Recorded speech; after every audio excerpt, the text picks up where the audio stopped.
Mutahi.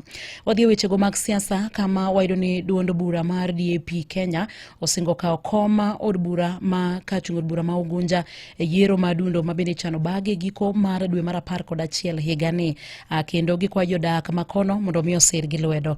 Kokalo kuom jatenda duond burano migosi Eugene Wamalwa olero ni duond burano dhi nyime gi keto ikruok mar neno ni giyudo loch thoth kombe e yiero ma adundo ma bende birogo.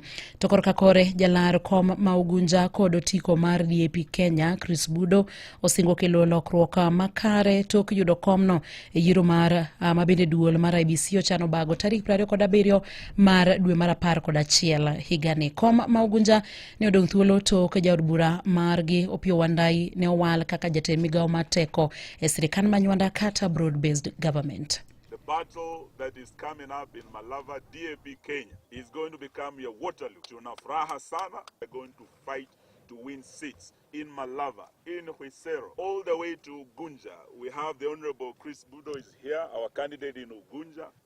Jo Ugunja wacho ni sani giyiero dhano, ok giyier party. Gidhi yiero dhano matiyo negi. Magik moko 4 motegno. Namba 1 en golo dhier, namba 2 jo Ugunja dwaro kaka ginyadhi osiptal, namba 3 wach mar skul, namba 4 ojende ma Ugunja onge tich. Mano e kaka agenda ma wadhigo. To be Ugunja wang'iyo wadwaro ng'ama thuon, ng'ama nya chung' ma wach e bunge. Ok wadwar ng'at makayo dhoge.